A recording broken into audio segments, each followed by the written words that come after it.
jiran dia dapat, nikmat jiran dia dapat. Jadi kita buat ibadat. Sudah tentu akhlak dia. Kita kat Mekah hati kita bersih tu kan. Mak bapak kita pada tempat yang sewajarnya.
وإذ قال عيسى ابن مريم يا بني إسرائيل إني رسول الله إليكم مصدقا لما بين يدي من التوراة مبشرا برسول يأتي من بعد اسمه أحمد إن الله وملائكته يصلون على النبي يا أيها الذين آمنوا صلوا عليه وسلموا تسليما اللهم صل وسلم وبارك عليه وعلى آله اللهم صل وسلم وبارك عليه وعلى آله الحمد لله جميع سلطانه الماضي برهانه المبسوط في الوجود كرمه وإحسانه لا ملكه وعظم شانه خلق الحكمة وتوعدها علمه وبساط من فعل المنة ما جرت به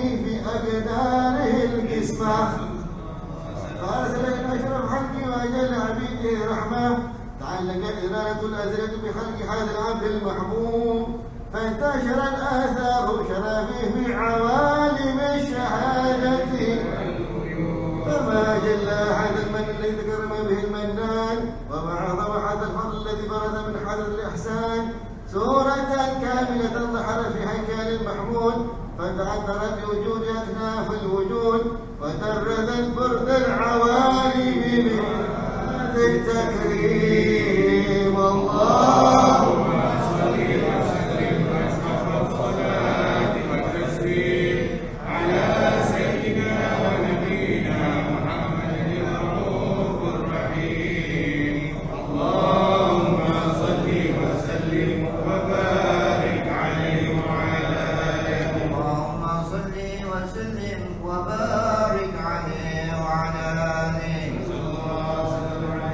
إن الحق في عالم قدسه الواسع تجليا قضى من شار فضله في القريب والشاسع فله الحمد الذي لا تنحصر أفراده بتعداد ولا يمل تكراره بكثرة ترجان حيث أبرز من عالم الإمكان صورة هذا الإنسان يتشرف بوجوده الفتنان وتنتشر أسراره في الأكوان وما من سر اتصل به قلب منيب إلا من سوابغ فضل الله على هذا الحبيب يا لقلب سروره تتوالى بحبيب عم لنا ما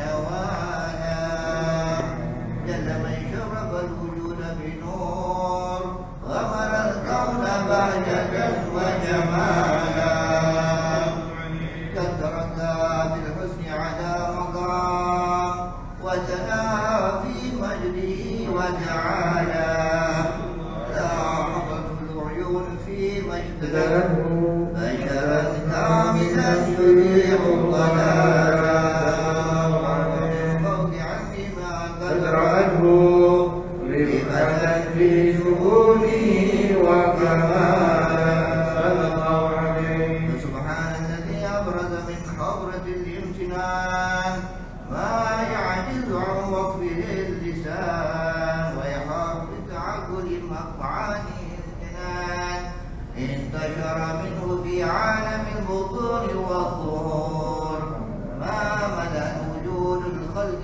نور فتبارك الله من إله كريم فاشرقنا آياته في الذكر الحكيم صلى الله عليه ببشارة لقد جاءكم رسول من أنفسكم عزيز عليه ما عنتم حريص عليكم بالمؤمنين رؤوف رحيم فمن فاجأته هذه البشارة وتلقاها بقلب سليم فقد هدي إلى صراط مستقيم اللهم صل وسلم أشرف الصلاة والتسليم على سيدنا سيدنا ونبينا محمد الرؤوف الرحيم. اللهم صل وسلم وبارك عليه وعلى آله. اللهم صل وسلم وبارك عليه وعلى آله. صلى الله وسلم عليه. أشهد أن لا إله إلا الله وحده لا شريك له شهادة تعرب بها اللسان عما تضمنه الجنان من التصديق بها والإذعان تثبت بها في صدور من الإيمان قواعد وتلوح على أهل اليقين من سر ذلك الإذعان وتصديق الشواهد. صلى الله عليه. وأشهد أن سيدنا محمدا عبد الصادق في قوله وفعله والمبلغ عن الله ما أمر بالتبليغ في خلقه من فرضه ونفله. صلى الله عليه. عبد أرسله الله للعالمين بشيرا ونذيرا فبلغ الرسالة وأدى الأمانة وهدى الله به من أمة بشرا كثيرا. فكان في ظلمة الجهل للمستبصرين سراجا وقمرا منيرا. صلى الله عليه. فما أعظمها من منة تكرم الله بها على البشر وما أوسعها من نعمة انتشر سرها في البحر والبر. اللهم صل وسلم بأجل الصلوات وأجمعها وأزكى التحية وأوسعها على هذا العبد الذي وفى بحق العبودية وبرز فيها في خلعة الكمال وقام بحق الربوبية في مواطن الخدمة الله أقبل عليه غاية الإقبال صلاة يتصل بها روح المصلي عليه به فينبسط في قلبه نور سر تعلقه به وحبه ويكتب بها بعناية الله في جسمه وعلى آله وصحبه الذين ارتقوا صحوة المجد بقربه وتفيأوا ظلال الشرف الأصلي بوده وحبه ما عطر الأكوان بنشر ذكره النسيم. اللهم صل وسلم صلاة وتسليم على سيدنا ونبينا محمد الرؤوف الرحيم. اللهم صل وسلم وبارك عليه وعلى آله. اللهم صل وسلم وبارك عليه وعلى آله.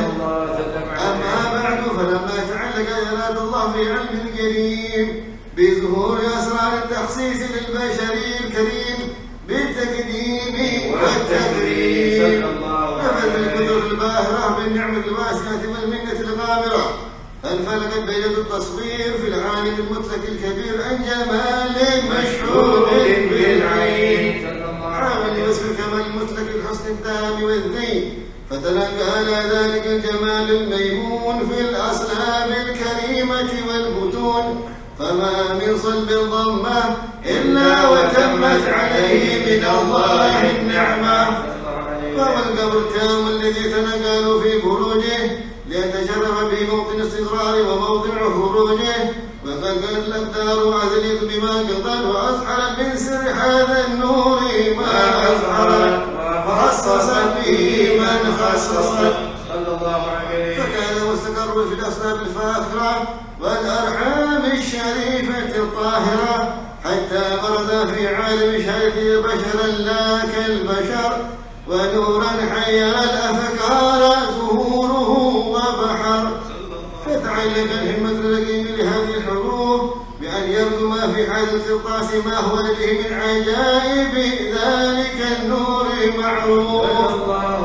وإن كان الاسم لا تفع بوجه من أشعار أوصاف ذلك الموصوف تشويقا للسامعين من خواص المؤمنين وترويها للمتعلقين بهذا النور المبين.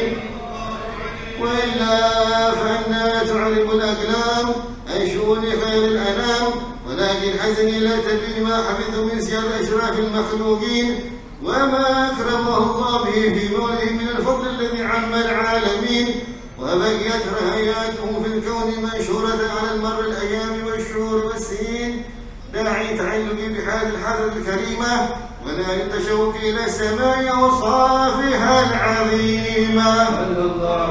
ولعل الله ينفع به متكلما والسامع فيدخلان في شفاعة هذا النبي الشافع ويتروحان بروح ذلك النعيم. اللهم صل وسلم أشرف صلاة وتسليم على سيدنا ونبينا محمد الرؤوف الرحيم. اللهم صل وسلم وبارك عليه وعلى آله. صلوات الله تغشى أشرف رسل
يستفاد الفهم من صفات هذا العبد المحبوب الكامل وشمائله التي هي أحسن الشمائل. وهنا حسن أن نثبت ما بلغ إلينا في شأن هذا الحبيب من أخبار يتشرف بكتابته القلم والقرطاس وتنزه بحدائقه الأسماع والأبصار. وقد بلغنا بالأحاديث المشهورة أن أول شيء خلقه الله هو النور الموضع في هذه الصورة. ونور هذا الحبيب أول محبوب برز في العالم ومنه تفرع الوجود خلقا بعد خلق فيما حدث وما تكاد صلى الله عليه. أخرج عبد الرزاق بسناده عن جابر بن عبد الله الأنصاري رضي الله عنهما قال: قلت يا رسول الله بأبي وأمي أخبرني عن أول شيء خلقه الله قبل الأشياء. قال: يا جابر إن الله خلق قبل الأشياء نور نبيك محمد صلى الله عليه وسلم من نوره. وقد ورد من حديث أبي هريرة رضي الله عنه أنه قال: قال رسول الله صلى الله عليه وسلم: كنت أول النبيين في الخلق وآخرهم في البعث. صلى الله عليه. وقد تعددت الرواية بأنه أول خلق وجودا وأشرفهم مولودا. ولما كانت السعادة الأبدية لها ملاحظة خفية حيث انصت من جاءت من البرية بكمال الخصوصية فاستودعت هذا النور المبين أسلاب والبطون من شرفته من العالمين. فتنقل هذا النور من صلب آدم ونوح وإبراهيم حتى أوصلته يد العلم القديم إلى من خصصته بتكريم أبيه الكريم عبد الله بن عبد المطلب ذي القدر العظيم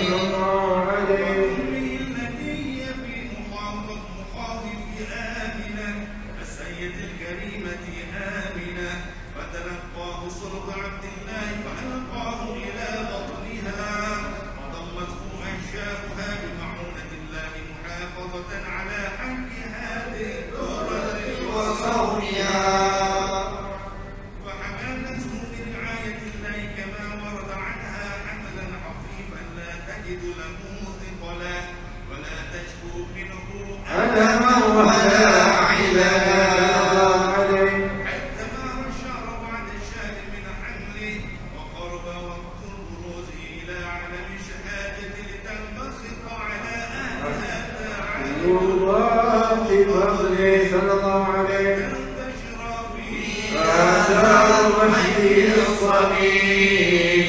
اللهم صل وسلم أشرف الصلاة والتسليم على سيدنا ونبينا محمد الرؤوف الرحيم. اللهم صل وسلم وبارك عليه وعلى آله. صل وسلم وبارك عليه وعلى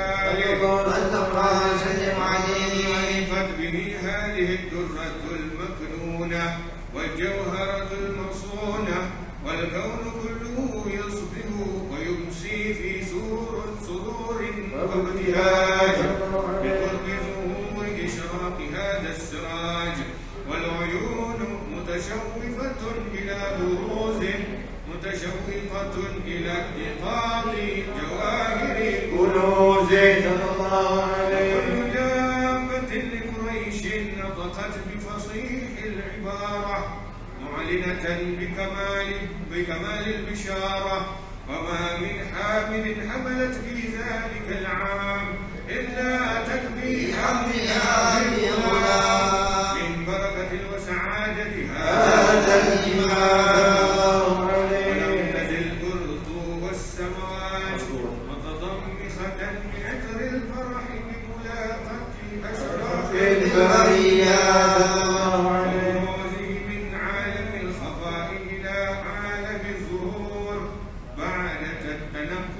في البطون والظهور. فأظهر الله في الوجود بهجة التكريم، وبسط في العالم الكبير عقيدة التشريف والتعظيم بقلوب هذا البشر الكريم. اللهم صل وسلم أشرف الصلاة والتسليم على سيدنا ونبينا محمد الرؤوف الرحيم. اللهم صل وسلم وبارك عليه وعلى آله. اللهم صل وسلم أشرف الصلاة والتسليم على سيدنا ونبينا محمد الرؤوف الرحيم. اللهم صل وسلم وبارك عليه وعلى آله. وحين صدر أوان وضع هذا الحبيب أعلنت السماوات والأرضون ومن فيهن بالترحيب، وأمطار الجود الإلهي على أهل الوجود تسج، وألسنة الملائكة بالتبشير للعالمين تعيد. سبحان الله والحمد لله ولا إله إلا الله والله أكبر. سبحان الله والحمد لله ولا إله إلا الله والله أكبر. سبحان الله والحمد لله ولا إله إلا الله والله أكبر. والقدرة كشفت بناء هذا المستور ليبرز نوره كاملا في عالم الظهور، نورا فهو كل نور. وأنفذ الحق حكمه على من أتم الله عليه النعمة من خواص الأمة أن يحضر عند وضعه الأمة تأنيسا لجنابها المسعود ومشاركة لها في هذا السماط الممدود.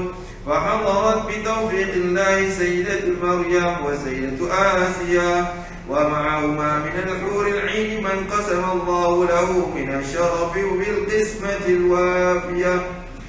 فأتى الوقت الذي رتب الله على حضوره وجود هذا المولود، فانفلق صبح الكمال من النور عن عمود، وبرز الحامد المحمود مذعنا لله بالتعظيم والسجود.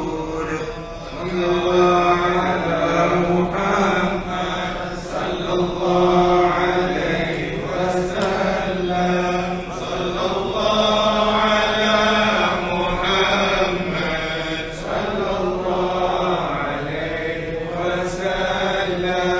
يا نبي سلام عليك، يا رسول سلام عليك، يا حبيب سلام عليك. صلوات الله عليك يا نبي، سلام عليك يا رسول سلام عليك، يا حبيب سلام عليك. صلوات الله عليك. أشرق الكون ابتهاجا بوجود المصطفى أحمد، ولأهل الكون أنس وسرور قد تجلى يا نبي، سلام عليك يا رسول سلام عليك، يا حبيب سلام عليك. صلوات الله عليك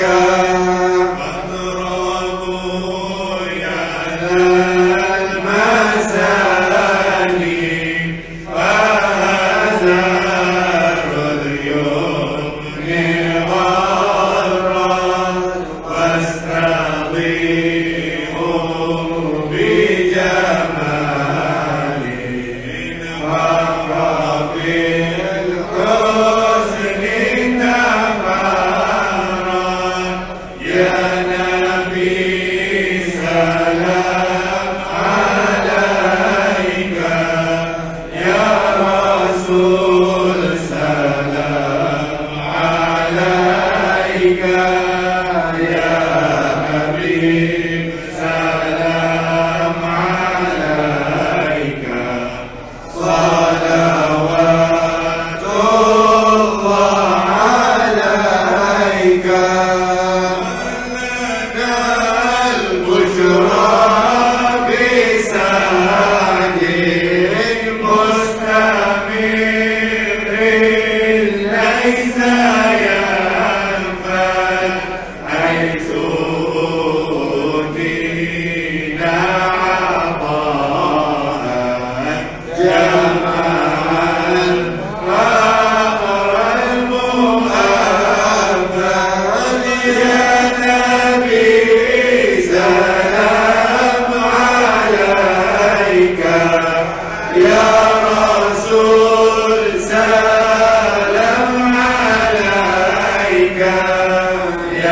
جواري خير مقعد يا نبي سلام عليك يا رسول سلام عليك يا حبيب سلام عليك صلوات الله عليك والصلاة الله تشاء أشرف الرسل محمد وسلام مستمر كل حين يتجلى صلى الله على محمد مرحبا صلى الله عليه وسلم مرحبا صلى الله على محمد مرحبا صلى الله عليه وسلم مرحبا فاجعل مجتمعنا يا الله غاية حسن الختام يا الله ربي فاغفر لي ذنوبي يا الله ببركة الهادي محمد يا الله واعطينا ما قد سألنا يا الله من عطاياك الجسام يا الله ربي فاغفر لي ذنوبي يا الله ببركة الهادي محمد يا الله واكرم أرواح منا يا الله بلقاء خير الأنام يا الله ربي فاغفر لي ذنوبي يا الله ببركة الهادي محمد يا الله وابلغ المعتار عنا يا الله من صلاة وسلام يا الله ربي فاغفر لي ذنوبي يا الله ببركة الهادي محمد يا الله اللهم صل وسلم وبارك عليه وعلى آله.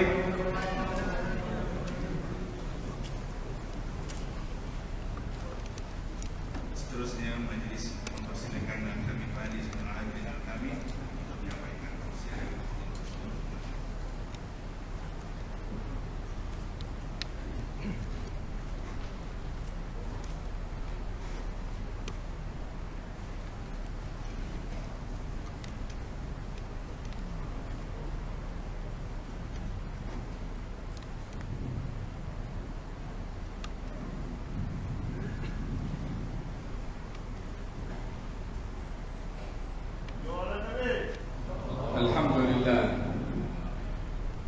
الحمد لله الذي أرسل رسوله بالهدى ودين الحق ليظهره على الدين كله.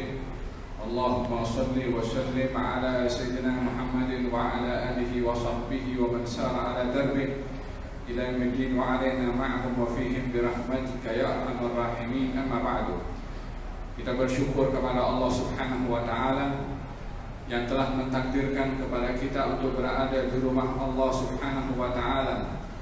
Dengan apa yang kita laksanakan pada malam hari ini pastinya akan menjadi bekalan bagi kita untuk berjumpa dengan Allah Subhanahu wa Ta'ala satu hari nanti. Karena tiada apa-apa yang akan dibawa oleh seseorang di hari perjumpaan dengan Allah, yang tiada seorang pun akan terlepas daripada hari perjumpaan tersebut, melainkan hanya dengan ketakwaan untuk menjadi bekalan utama pada hari tersebut. Wa tazawwadu fa inna khayra zadi at-taqwa wattaquni ya ulil albab. Berbekallah kamu, sesungguhnya sebaik-baik bekal itu adalah takwa, maka bertakwalah kamu kepada aku, wahai orang-orang yang berakal. Dalam ayat ini Allah Subhanahu wa taala memberikan kriteria orang-orang yang berakal adalah bila mengenali kepada Tuhannya dan menjadikan hubungan dengan Tuhan itu dengan ketakwaan. Ketakwaan yang berarti dengan beberapa maksud. Yang pertama adalah menjadikan antara kita dengan apa yang diharamkan oleh Allah satu penghalang, dan menjadikan antara kita dengan apa yang diperintahkan oleh Allah satu dorongan yang kuat. Terdapat satu penafsiran yang dikatakan oleh Sayyidina Ali bin Abi Thalib karramallahu wajhah ketika menafsirkan tentang ketakwaan. Katanya, al-khawfu minal jalil wal amal bit tanzil wal ridha bil qalil wal isti'dad liyaumir rahil. Takwa itu rasa takut kepada Allah.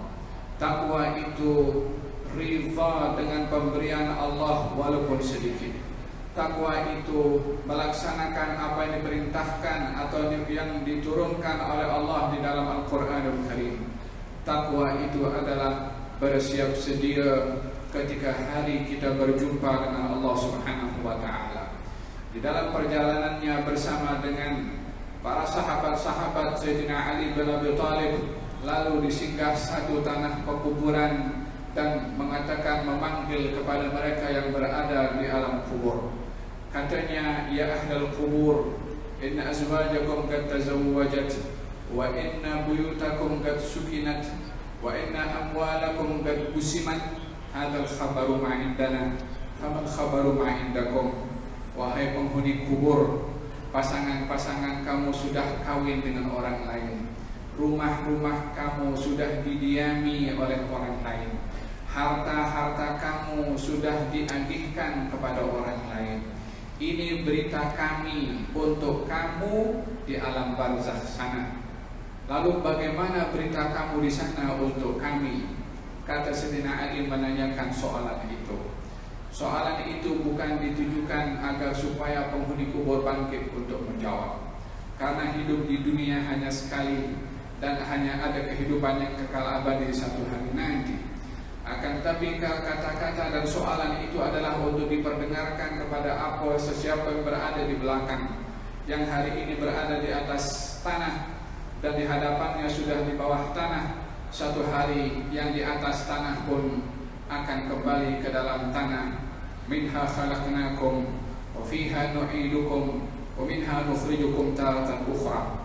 Daripada tanah kami ciptakan kamu, kepada tanah kami kembalikan kamu, dan daripada tanah kami bangkitkan kamu. Itulah hakikat yang dihadapi oleh setiap manusia.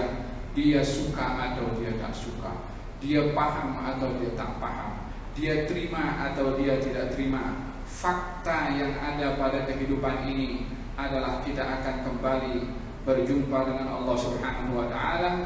Kata Sayyidina Ali mengatakan, "Law adzinallahu lahum an yantiqu laqalu anna khairaz zadi taqwa." Kalau mereka yang dikubur itu diberi izin untuk menjawab soalan aku, mereka akan menjawab sebaik-baik bekal adalah takwa kepada Allah Subhanahu wa taala. Demikian hadirin hadirat yang dirahmati oleh Allah Subhanahu wa taala, kehidupan ini singkat dan akan berakhir satu hari yang ditentukan oleh Allah Subhanahu wa taala.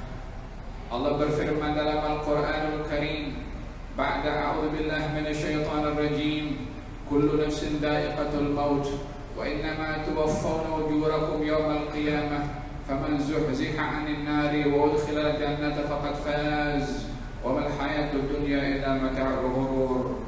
Setiap yang bernyawa pasti akan mati, kata Allah Subhanahu wa taala. Dan barang siapa yang dijauhkan daripada api neraka lalu dimasukkan ke dalam syurga, dialah orang yang berjaya. Ketahuilah bahwasanya kehidupan di dunia ini hanya penuh dengan kenikmatan yang menipu. Baginda Rasulullah sallallahu alaihi wa ala alihi wasallam menjelaskan kepada kita tentang 3 konsep utama yang perlu dijadikan prinsip dalam hidup ini, dan 3 ini terkait dengan diri kita dan juga hala tuju kehidupan kita, baik di dunia ataupun di akhirat. Yang pertama adalah hak Allah, yang kedua adalah hak kita, yang ketiga adalah hak manusia terhadap kita. Hal ini diungkapkan oleh baginda Rasulullah sallallahu alaihi wa ala alihi wasallam. Beliau bersabda, "Ittaqillaha haitsu ma kunta wa atbi'is sayyi'atal hasanata tamhuha wa khaliqin nasa bi khuluqin hasan." Bertakwalah kamu kepada Allah dalam segala apa jua keadaan, dan ikutilah amal perbuatan maksiat dengan ketaatan, agar supaya perbuatan taat menjadi penghapus kepada maksiat. Dan berakhlaklah kamu kepada semua orang dengan akhlak yang baik. 3 perkara disebutkan oleh Nabi dalam hadis ini. Yang pertama, hubungan kita dengan Allah. Yang kedua, hubungan kita dengan diri kita sendiri. Yang ketiga, hubungan kita dengan semua manusia. Adapun hubungan kita dengan Allah Subhanahu wa taala adalah dengan ketakwaan dalam segala keadaan. Bertakwa bukan hanya di luar, bertakwa bukan hanya pada pakaian, bertakwa bukan hanya pada kata-kata. Ketakwaan di luar dan juga di dalam. Ketakwaan yang melahirkan ridha dengan segala ketentuan qada dan qadarnya Allah. Ketakwaan yang melahirkan rasa malu kalau kita melakukan maksiat.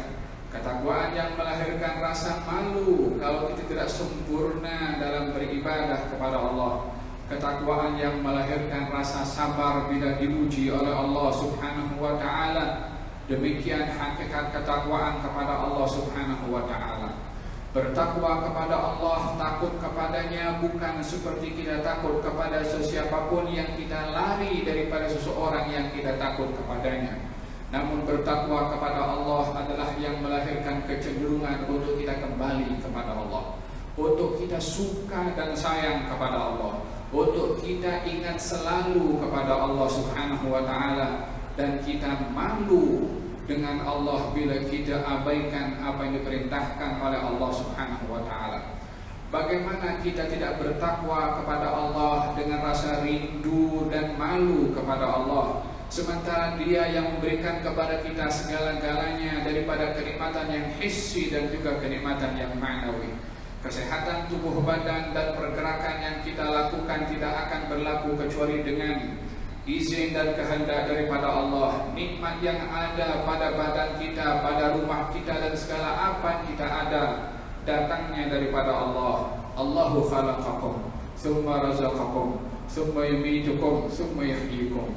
Allah yang menciptakan kamu, Allah yang memberi rezeki kamu, Allah yang mematikan kamu, Allah juga yang menghidupkan kamu. Ada Tuhan selain Allah yang memberikan kepada kamu seperti itu? Tiada lain kecuali Dia Subhanahu wa taala. Bila Dia berbuat segala-galanya untuk kita, apa yang perlu kita buat kepada Allah Subhanahu wa taala? Adakah kita akan melihat kita sudah banyak berbuat amal kebaikan dan ketaatan yang layak untuk dipandang oleh Allah Subhanahu wa taala, dan cukup dengan apa nikmat yang Allah beri kepada kita sebagai balasan?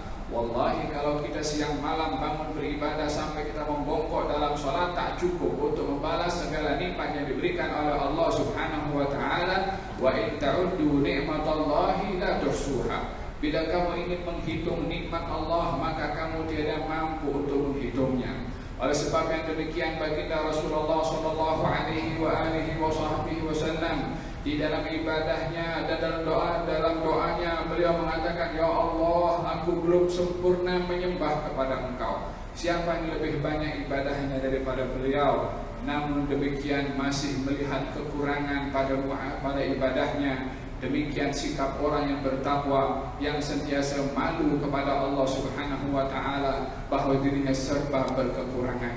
Baginda Rasulullah sallallahu alaihi wasallam menjelaskan tentang ciri-ciri orang yang bertakwa. yang melahirkan rasa malu pada dirinya. Katanya, istahyu minallahi haqqal haya. Malulah kamu kepada Allah dengan sebenar-benar malu. Al-haya'u syu'batun minal iman. Malu itu sifat daripada tanda keimanan atau cabang iman. Itu adalah rasa malu, yaitu malu ketika tidak dijumpai oleh Allah dalam perintahnya, malu ketika didapati oleh Allah pada hal yang dilarang oleh Allah Subhanahu wa ta'ala. Malu itu yang boleh menghalang seseorang melakukan perbuatan yang dilarang atau meninggalkan apa yang diperintahkan. Malu kamu kepada Allah, kata Nabi, dengan sebenar-benarnya malu. Sahabat mengatakan, ya Rasulullah, kita memang benar-benar malu pada Allah. Kata baginda Rasulullah, bukan macam tu. Malu bukan hanya dengan kata-kata, tetapi malu ada praktikal. Malu ada tanda, ada tindakan, ada action pada malu. Man istahya minallahi haqqal haya falyahfadhir ra'sa wa ma wa'a. Orang yang malu kepada Allah akan jaga dia punya kepala dan apa yang ada di sekelilingnya. Wal yahfadhul batna wa ma hawa. Menjaga perut dan juga apa yang ada di sekelilingnya. Wal yadhkuril mauta wal bila. Orang yang malu kepada Allah mesti ingat mati dan ingat di tubuh badan akan hancur. Wa man aradal akhirata tarakal hayatad dunya. Dan barang siapa yang mahu akhirat, maka dia akan ketepikan keduniaan untuk tidak terberdaya sehingga menghalang dirinya untuk mencapai akhirat. Demikian kriteria orang yang bertakwa yang ada malu pada dirinya, menjaga kepala dan apa yang ada di sekeliling kepala. Yang ada di sekeliling kepala ini adalah mata, untuk tidak memandang kepada orang dengan pandangan yang hina, tidak memandang kepada orang dengan pandangan merendahkan kepada orang lain, menggunakan mata kepada tempat-tempat yang dihalalkan bahkan digalakkan di dalam syariat. Nabi Muhammad sallallahu alaihi wa ala alihi wa sahbihi wasallam ya'lamu kha'inatal a'yun wa ma tukhfis sudur. Allah Maha mengetahui gerakan mata ini. Orang bergerak dengan matanya, memandang orang dengan pandangan yang berbeda. Mata terbuka, cuma makna pada pandangan itu dinilai oleh Allah Subhanahu wa ta'ala. Bila memandang orang dengan pandangan rahmah, dia diberi pahala oleh Allah. Bila memandang kepada orang dengan pandangan sinis dan hina, dia pun akan diperhitungkan juga. Sama-sama memandang, hanya nilai pandangan itu berbeza. Ya, orang tidak tahu yang dipandang, namun apa yang ada di dalam hati. Pada mata memandang kepada orang diketahui oleh Allah Subhanahu wa ta'ala. Ya'lamu kha'inatal a'yun. Allah mengetahui khianatnya mata, wa tukhfis sudur, dan apa yang disimpan di dalam hati juga diketahui. Di mana manusia akan bersembunyi daripada Allah Subhanahu wa ta'ala yang Maha mengetahui segala-galanya. Walaqad khalaqnal insana wa na'lamu ma tuwaswisu bihi nafsuhu wa nahnu aqrabu ilayhi min hablil warid. Aku yang ciptakan manusia dan aku tahu apa yang ada dalam hatinya. Aku lebih dekat kepada manusia dibandingkan dengan urat di lehernya sendiri. Sayyidina Syekh Abdul Qadir Al-Jailani pernah dihantar oleh ibunya daripada kampungnya untuk pergi ke Baghdad untuk belajar. Lalu diberikan beberapa keping duit, disimpan di dalam jubahnya atau poket jubahnya, dijahit sebahagian daripada kantong itu supaya tak jatuh, dan kalaupun mengambil itu hanya sikit-sikit daripada poketnya. Maka dipesankan oleh ibunya, ini duit peninggalan daripada ayahmu dahulu sebelum meninggal, untuk jadi bekal kamu pergi belajar. Ini gunakan seperlunya, dan aku berpesan kepada engkau, janganlah engkau berdusta dalam tutur kata, dan Allah menjadi saksi atas perbuatan aku dengan engkau untuk engkau tidak berdusta. Di perjalanan kafilah yang bersama Syekh Abdul Qadir Jailani dirompak dengan satu perompak, sehingga sampai perompak itu kepada Syekh Abdul Qadir Jailani yang masih remaja, masih kecil waktu itu, pergi ke Baghdad ingin belajar. Ditanya, kamu ada harta? Katanya ada. Berapa harta? Diberitahukan jumlahnya. Ditanya, mana duitnya? Ada dalam poket di sini, dipegang oleh perompak itu, dan memang betul dalam poketnya ada duit. Kata perompak itu mengatakan, kamu tahu siapa saya? Katanya, ya saya tahu perompak yang akan ambil duit saya. Lalu kenapa kamu berkata berjujur dengan apa yang saya soalkan kepada kamu dan yang merugikan kepada kamu? Katanya, aku bersaksi kepada aku berjanji kepada ibu untuk aku tidak berdusta. Kata perompak itu mengatakan, mana ibu kamu tahu kalau kamu berdusta saat ini? Katanya, ya ibu saya tak tahu, tapi dia pesan kepada saya kalau janji yang saya ambil daripada ibu disaksikan oleh Allah Subhanahu wa ta'ala. Enggan untuk berdusta karena ketakwaannya kepada Allah Subhanahu wa ta'ala yang memantau dan memandang di mana saja kita berada. Tidak ada tempat bagi seseorang untuk bersembunyi daripada dilihat dan dipantau oleh Allah. Bila kita malu dilihat orang berbuat hal yang tak senonoh, bukankah kita lebih pasti malu dengan Allah kalau dilihat melakukan hal yang dilarang oleh Allah Subhanahu wa ta'ala? Ittaqillaha haitsu ma kunta. Bertakwalah kamu kepada Allah dalam segala keadaan, dengan zahir, dengan batin. Maka ini adalah satu bekalan utama bagi seseorang untuk berjumpa dengan Allah Subhanahu wa ta'ala. Hak yang kedua adalah hak kita terhadap diri kita sebagai manusia yang tak terlepas daripada salah dan silap. Kullu bani Adam khata' wa khairul khata'in at-tawwabun. Semua anak Adam tergelincir kepada dosa, dan sebaik-baik orang yang berdosa adalah orang yang bertaubat. Dijadikan oleh Allah taubat sebagai rahmat antara manusia untuk mendapat rahmat tersebut dari Allah Subhanahu wa ta'ala. Allah membuka pintu taubatnya di waktu malam agar supaya orang yang bermaksiat di waktu siang bertaubat sebelum sebelum habisnya malam. Dan Allah membuka pintu taubat di waktu siang agar supaya orang berdosa di waktu malam bertaubat sebelum habisnya siang. 24 jam dibuka pintu taubat oleh Allah Subhanahu wa ta'ala. Ya salam, ya subhanallah. Yang berbuat salah kita, yang berbuat silap kita, yang mengundang kemudaratan untuk diri sendiri kita, yang membuka rahmat Allah, yang membuka ampun Allah, yang ingin memberi pahala adalah Allah. Bahkan orang yang dia berdosa lalu dia menyesal, keadaan penyesalan terhadap dosa yang dilakukan menjadi sebab orang itu ditemani oleh Allah Subhanahu wa ta'ala, didekati oleh Allah Subhanahu wa ta'ala. Katanya dalam hadits qudsi, ana indal kasrati qulubuhum min ajli. Saya, kata Allah Subhanahu wa ta'ala, hampir dekat kepada orang yang hatinya menyesal daripada perbuatan dosa karena aku, yakni menyesalnya karena Allah Subhanahu wa ta'ala.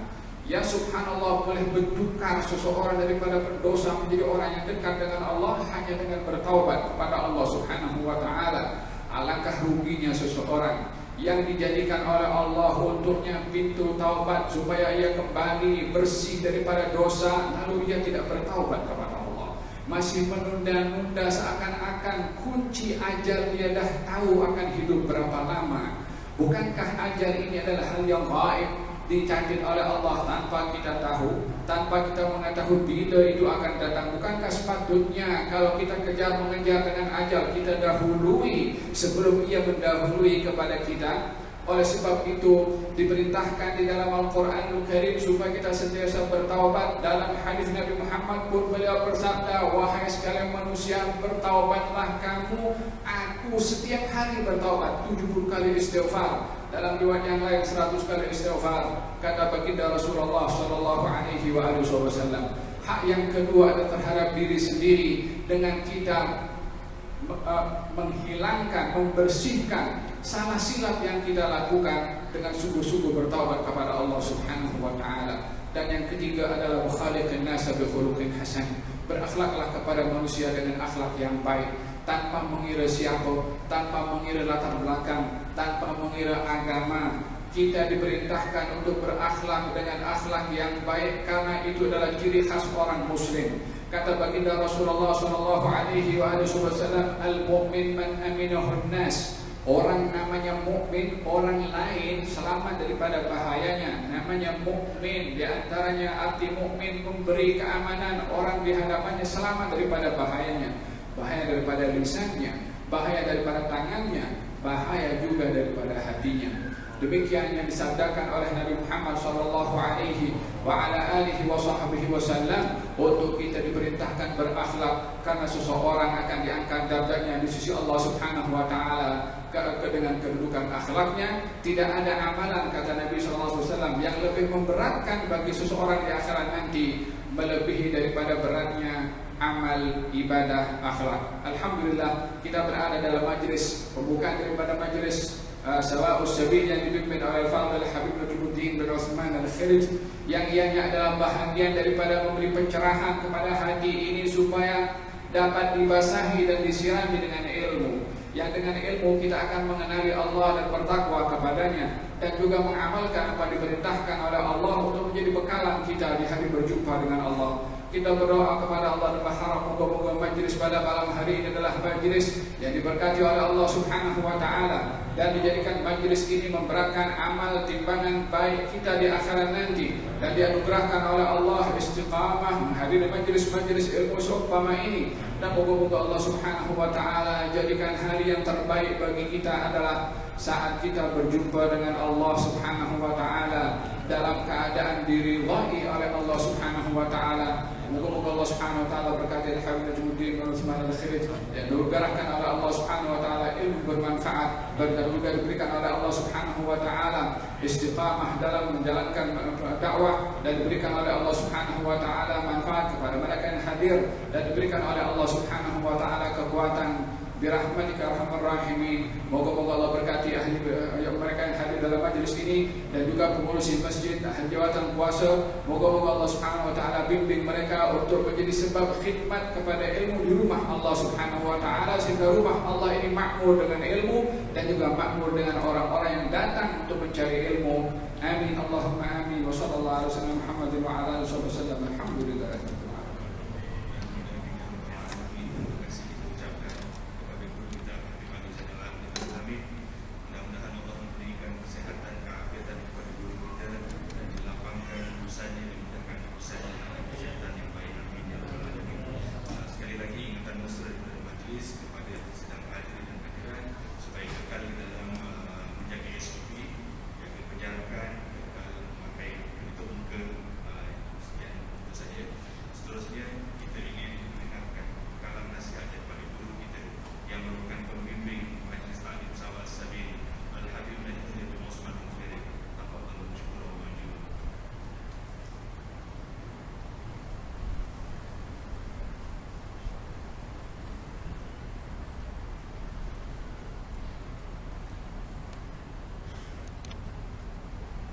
Alhamdulillah. Alhamdulillah bi ni'matihi tatimmus salihat, wassalatu wassalamu ala sayyidina Muhammadin sahibul mu'jizat wa ala alihi wa sahbihi ulil fadli wa darajat. Allahumma salli wa sallim wa barik wa karrim ala sayyidina Muhammadin al-fatihi lima ughliq wal khatimi lima sabaq nasiril haqqi bil haqq wal hadi ila siratikal mustaqim wa ala alihi wa sahbihi haqqa qadrihi wa miqdarihi al-'azim. Amma ba'du. Wassalamualaikum warahmatullahi wabarakatuh. Kita bersyukur kepada Allah ketika mana kita ini saat ini menjadi tetamu Allah Subhanahu wa taala. Kalau sekiranya kita menjadi tetamu kepada sesama kita di antara manusia, kalaupun kita menjadi tetamu kepada orang yang paling kaya, yang paling banyak hartanya, yang paling ternama, apa yang akan diberikan kepada kita adalah sesuai dengan kemampuan dan had kemampuannya. Di saat ini kita menjadi tetamu yang maha kaya, yang maha agung Allah Subhanahu wa taala.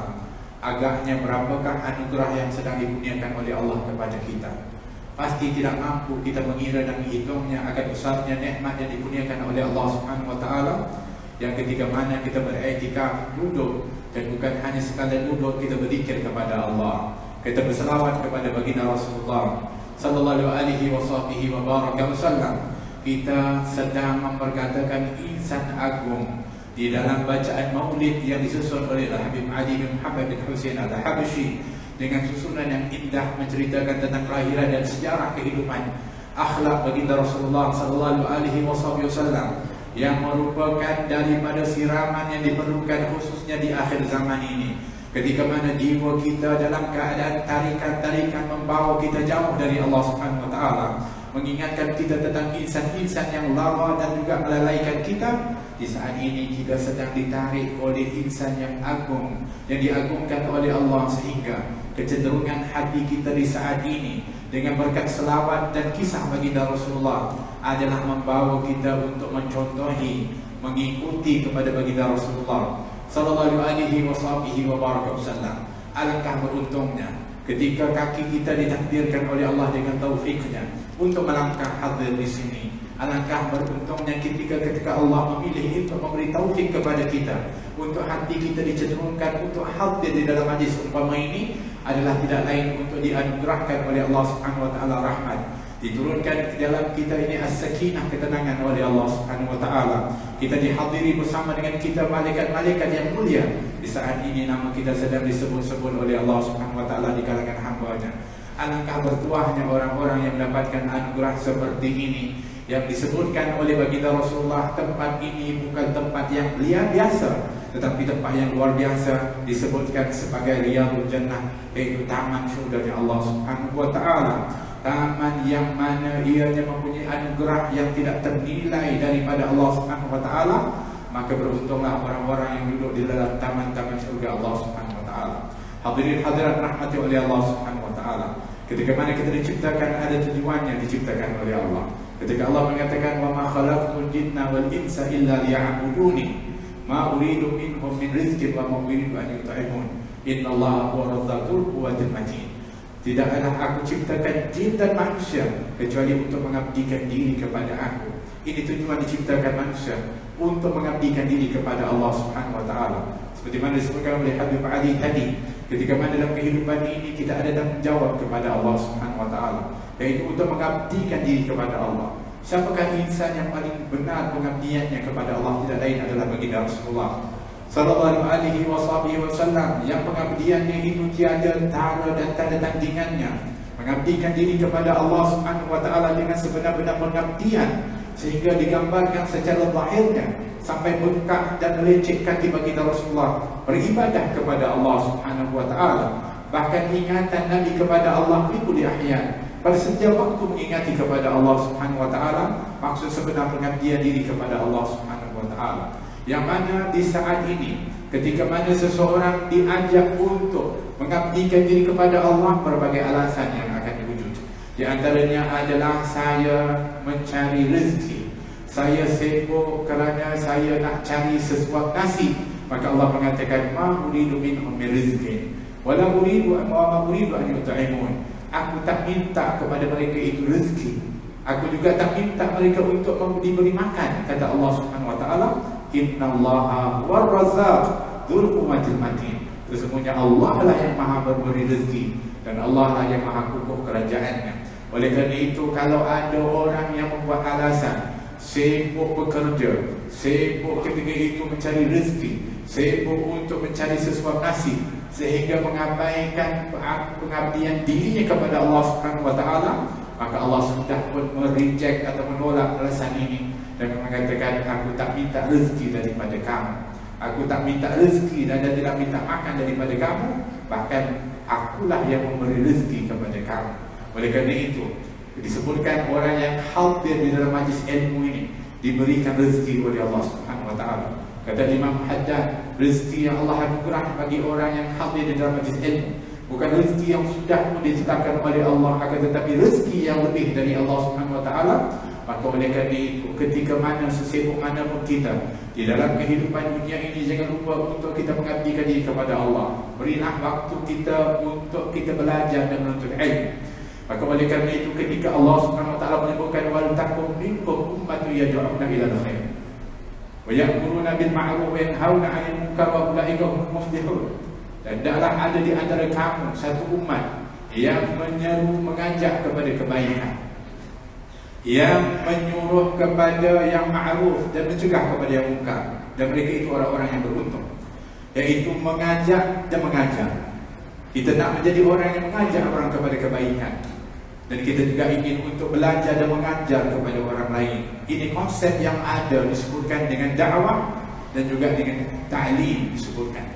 Dakwah dan ta'lim, kita ketika mana berada di mana pun, dakwah itu hendaklah dilakukan. dakwah untuk diri kita sendiri, untuk mengajak diri kita kepada kebaikan, meninggalkan kemungkaran. Kita berdakwah kepada ahli keluarga kita untuk mereka taat kepada Allah Subhanahu wa taala. Kita berdakwah kepada orang-orang yang berada di sekeliling kita. Begitu juga kita mengajak mereka kepada yang ma'ruf dan mencegah kepada yang munkar. Ini adalah merupakan orang-orang berjaya, kata Allah Subhanahu wa taala. Oleh kerana itu, kita ingin untuk mewujudkan di sana sini daripada majlis-majlis ilmu untuk mengajak kepada kebaikan dan mengajar serta memberikan ilmu, manfaat, berkongsi ilmu dan manfaat. Kerana ini adalah merupakan daripada sebab seseorang itu bertakwa kepada Allah. Ketika kita sebutkan takwa, bagaimana kita bertakwa? Dengan ilmu. Ketika mana kita ingin untuk mengabdikan diri kepada Allah, beribadah dengan ilmu. Ketika mana kita ingin untuk berakhlak dengan akhlak Nabi, dengan ilmu. Ketika mana kita ingin hatta nak berjaya di dunia pun dengan ilmu. Oleh kerana Sayyidina Ali karamallahu wajhahu arada dunya fa'alaihi bil ilm, wa man arada al-akhirah fa'alaihi bil ilm, wa man aradahuma fa'alaihi bil ilm. Siapa yang nak dapat dunia, maka hendaklah dia ada ilmu. Siapa yang nak akhirat, maka hendaklah dia ada ilmu. Yang nak kedua-duanya mestilah juga dengan ilmu. Asasnya ilmu. Di mana pun dia adalah merupakan warisan yang terbaik yang telah diwariskan oleh Nabi kita Muhammad SAW dan para Nabi. Yang kata baginda Rasulullah SAW, sesungguhnya para Nabi itu tidak mewariskan dinaran wala dirhaman, baik duit rupa ringgit dan sebagainya. Akan tetapi yang diwarisi oleh para Nabi itu adalah ilmu. Adalah ilmu. Barang siapa yang mengambil, yang dia telah mengambil bahagian yang terbaik. Oleh kerana itu, alhamdulillah kita bersyukur kepada Allah Subhanahu wa taala, kerana Allah Subhanahu wa taala memilih kepada kita ini untuk menjadi orang yang menuntut ilmu. Kerana status talibul ilmi itu adalah mulia di sisi Allah Subhanahu wa taala. Darjatnya tinggi di sisi Allah. Yarfa'illahu alladhina amanu minkum wal ladzina utul ilma darajat. Allah mengangkat orang-orang yang beriman di kalangan kamu dan orang yang menuntut ilmu dengan darjat yang banyak. Demikian tingginya darjat kedudukan orang-orang yang menuntut ilmu, yang mempunyai kedudukan yang cukup mulia di sisi Allah. Talibul ilmi akan menjauhkan kita daripada talibul dunia, akan menjauhkan kita dari talibul jah, akan menyelamatkan kita daripada talibul maksiat dan sebagainya. Kerana dengan menuntut ilmu, insya-Allah kita mengenal hakikat dunia, kita mengenal hakikat harta, kita mengetahui akan bagaimanakah mengendalikan kedudukan-kedudukan dengan benar. Kita tahu bagaimanakah yang mana yang hak dengan yang batil. Ini semua adalah merupakan daripada manfaat-manfaat ilmu yang ianya adalah merupakan kewajiban kepada kita untuk menuntutnya. Talabul ilmi fardhatun 'ala kulli muslimin wa muslimatin. Menuntut ilmu itu adalah fardu wajib bagi orang Islam lelaki atau perempuan. Hadirin hadirat rahmati Allah Subhanahu wa taala. Oleh kerana itu, alhamdulillah kita bersyukur kepada Allah kerana pada malam ini Allah Subhanahu wa taala memberikan kemudahan dengan izinnya, dan juga berterima kasih khususnya kepada pihak Masjid Al-Ikhlas, baik itu daripada pihak pengurusannya, pengurusnya, pentadbirnya, imamnya dan juga para petugasnya Masjid Al-Ikhlas Seksyen 13 yang telah pun membuka pintu kepada Majlis Ta'lim Sabah As-Salim untuk didirikan dan dibangun majlis ta'lim menyambung dari Majlis Ta'lim Sabah Sabil yang pernah berada di beberapa tempat sebelum ini, yang sudah pun telah pun dilaksanakan belasan tahun kita sudah laksanakan. Dan alhamdulillah malam ini adalah merupakan pembukaan majlis taklim di Masjid Al-Ikhlas yang akan diadakan pada setiap Rabu insya-Allah setelah Isya, dan dia akan dibacakan di dalamnya tafsir, akan dibacakan kitab hadis, fiqh dan tasawuf.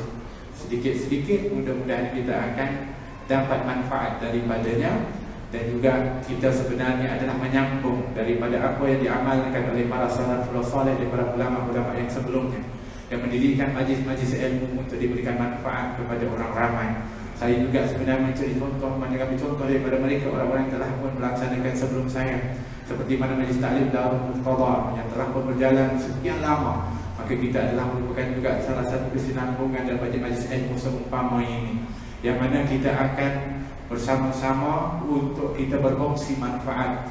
Dan sudah tentulah kehadiran kita baik di sini sekarang ini dan di dalam majlis ilmu, tiada lain di antara niat kita adalah untuk berubah lebih baik daripada yang sebelumnya, untuk berubah menjadi orang yang lebih baik, dan ini adalah merupakan daripada niat-niat yang salihah yang insya-Allah akan dikabulkan oleh Allah Subhanahu wa taala, kerana di saat ini doa kita akan mustajabkan oleh Allah Subhanahu wa taala.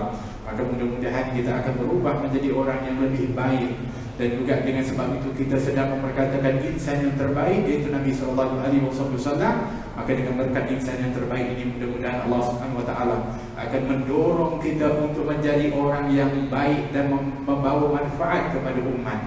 Ini adalah merupakan niat kita ketika hadir di dalam majlis-majlis yang mulia ini, dan ini adalah merupakan niat-niat yang terbaik yang pastinya mudah-mudahan Allah Subhanahu wa taala akan mengabulkannya. Amin, Allahumma amin.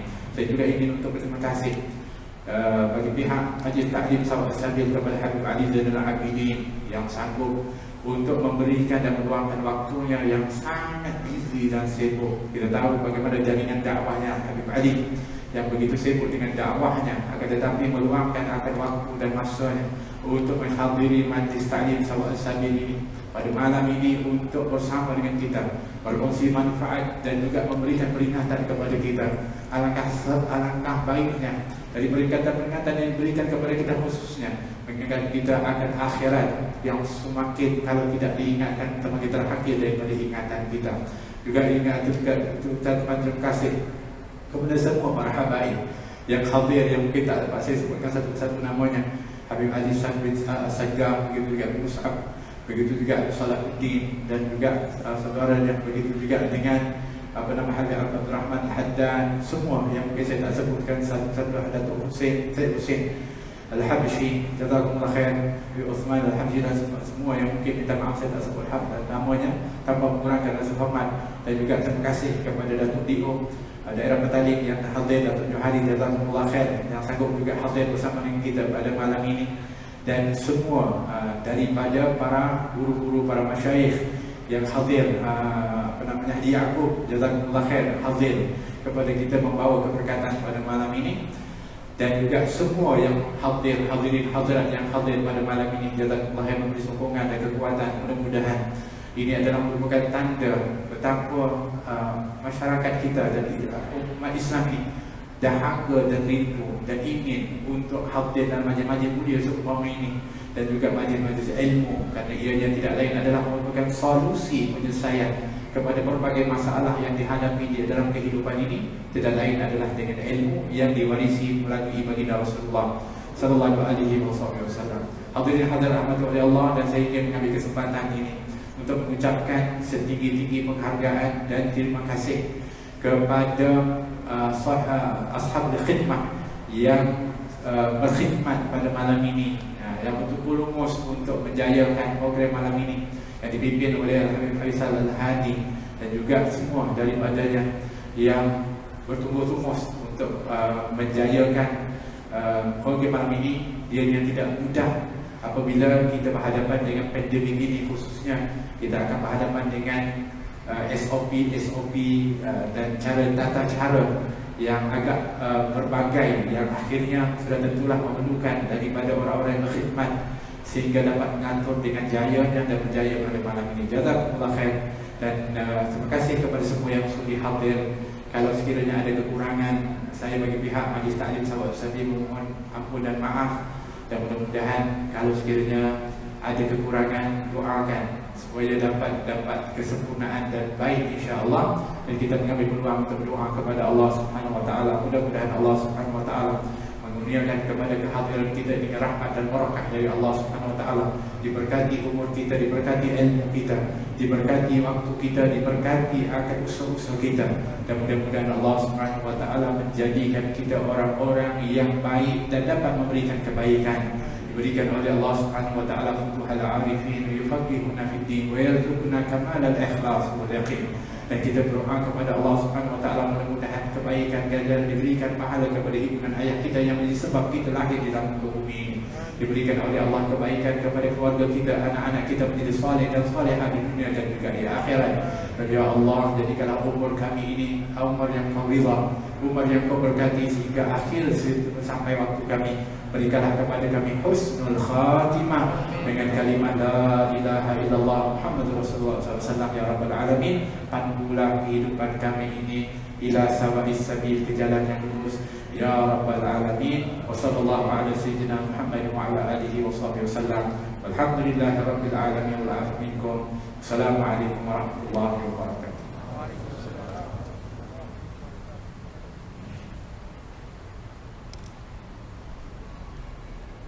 Amin amin ya rabbal alamin. Terima kasih kita ucapkan di atas nasihat dan doa yang disampaikan oleh guru kita kemudian akhirin. Seterusnya majlis ingin menjemput Habib Husin Al-Tabshi untuk membacakan doa maulid.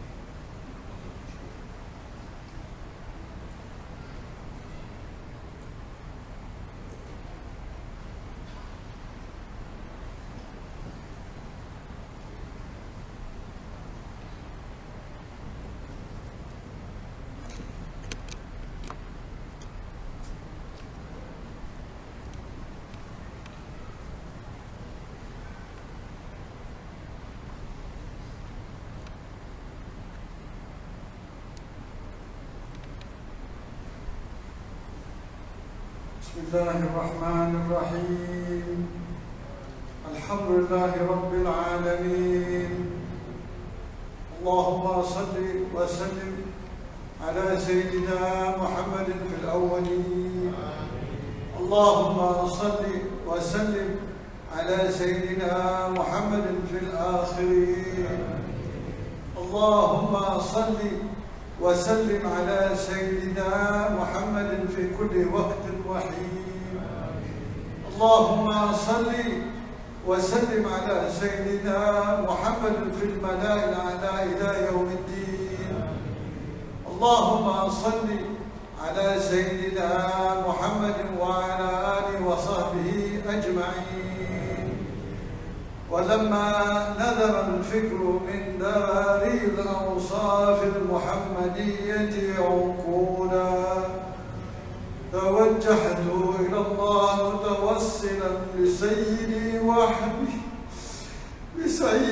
وحبيبي محمد صلى الله عليه وسلم أن يجعل سعيي فيه مشكورا وفعلي فيه محمودا وأن يكتب عملي في الأعمال المقبولة وتوجهتي في التوجهات الخالصة والصراط الموصولة. آمين. اللهم يا من إليه تتوجه الآمال فتعود ظافرة وعلى باب عزته تحط الرحال فتغشاها منه الفيوص الرامية. نتوجه إليك بأشرف وسائل لديك سيد المرسلين عبدك الصادق الأمين سيدنا محمد الذي عمت رسالته العالمين. أن تصلي وتسلم على تلك الذات الكاملة مستودع أمانتك في حفيظ سرك وحامل راية دعواتك الشاملة الآب الأكبر المحبوب لك والمخصص بالشرف الأفخار في كل موطن من مواطن القرب والمظهر كازم امدادك في عبادك وصاكي كؤوس إرشادك لأهل بجلالك سيد الكونين واشرف الثقلين عبد المحبوب الخالص المخصوص منك بأجل الخصائص. اللهم صل وسلم عليه وعلى آله وأصحابه وأهل حضرة اقترابه من أحبابه. اللهم إنا نكرم إليك جاه هذا النبي الكريم. آمين. اللهم صل وسلم عليه نتوسل إليك بشرف مقامه العلي أن تلاحظ لنا في حركتنا وسكنتنا بعين عنايتك وأن تحفظنا في جميع أطوارنا وتكلفنا بجميع رعايتك وحسين وقايتك وأن تبلغنا من شرف القرب إليك وإلى هذا الحبيب غاية آمالنا وتتقبل منا من تحركنا فيه من نياتنا وأعمالنا وتجعلنا في حضرة هذا الحبيب من الحاضرين وتجعلنا في حضرة هذه الحبيب من الحاضرين وفي ترائك الإتباعه من السالكين ولحقك وحقه من المؤدين ولعهدك من الحافظين اللهم إن لنا أطماعا في رحمتك الخاصة ولا تحرمنا وذنون جميلة هي وسيلتنا إليك ولا تخيبنا آمنا بك وبرسولك وما جاء به من الدين وتوجهنا به إليك مستشفعين أن تقابل المذنب منا بالغفران والمسيء بالإحسان والسائل بما سأل والمؤمل بما أعمل وأن تجعلنا ممن نصر هذا الحبيب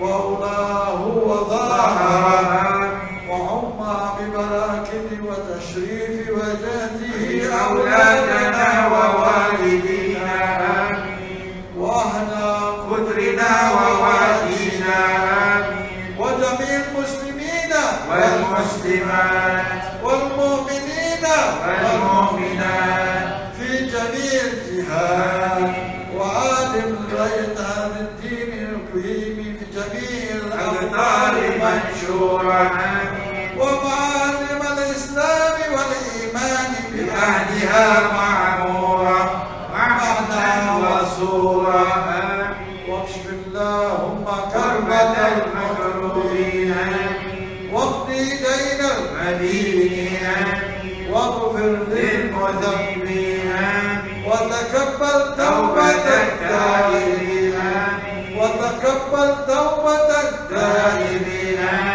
وانشر رحمتك على عبادك المؤمنين أجمعين واكفي شر المعتدين والظالمين وابسط العدل بإمانة الحق في جميع النواحي والأقطار وأيدهم بتأييد من عندك ونصر على المعاهد من المنافقين والكفار واجعلنا يا رب في الحسن والحسن من جميع البلايا وفي الحرز المكين من الذنوب والخطايا وأدمنا في العمل بطاعتك وصدق في خدمتك قائمين وإذا توفيتنا فتوفنا مسلمين مؤمنين واختم لنا منك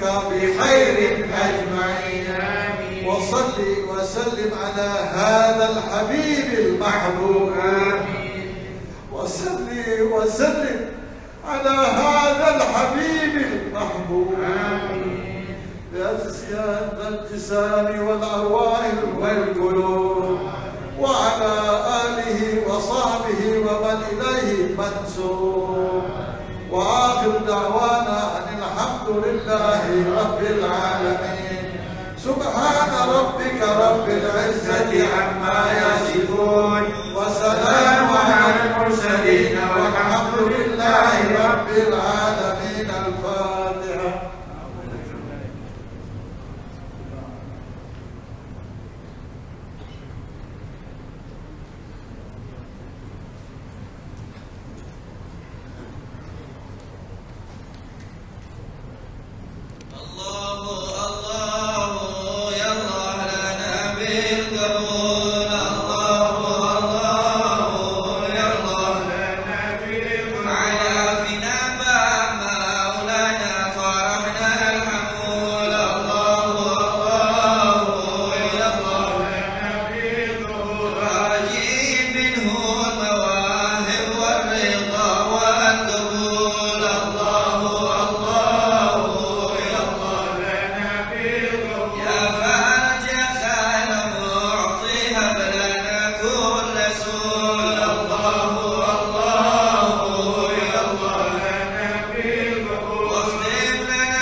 فتحت بابك نزول الله الله يا الله نبغى كرامة بها تزكو جميع العقول الله الله يا الله نسلك نصيد في سبل الرجال الفحول الله الله يا الله سبل التقى والهداية أهل سبيل الفضول الله الله يا الله نبي القبول يا الله طلبناك يا من ليش ملكه يزول الله الله يا الله نبي القبول ثم الصلاة على المختار طه الرسول الله الله يا الله نبي القبول والآل والصحب داعي راجع بالقبول الله الله يا الله نبي القبول الله الله يا الله نبي القبول. InsyaAllah sebelum doa penutup yang akan dibacakan oleh Habib Ali Al-Saghar, majlis ingin menjemput semua hadirin dan hadirat untuk mendoakan keafiatan kepada semua jemaah kita yang sakit, dan khusus dipanjatkan di sini untuk jemaah kita Haji Abdul Hamid dan bin Osman dan isteri yang sekarang berada di Hospital Sungai Buloh. Mudah-mudahan supaya disembuhkan daripada sakitnya, dan seterusnya pesanan juga kepada semua hadirin keluar nanti dijemput untuk mengambil bungkusan makanan yang telah disediakan di pintu utama, dan seterusnya daripada pribadi harus sabar. Bismillahirrahmanirrahim. Rabbana taqabbal minna innaka antas samiul alim wa tub alaina innaka antat tawwabur rahim. Rabbana atina fid dunya hasanatan wa fil akhirati hasanatan wa qina adzabannar. Wa sallallahu ala sayyidina Muhammad wa ala alihi wa sahbihi wasallam. Alhamdulillahi rabbil alamin.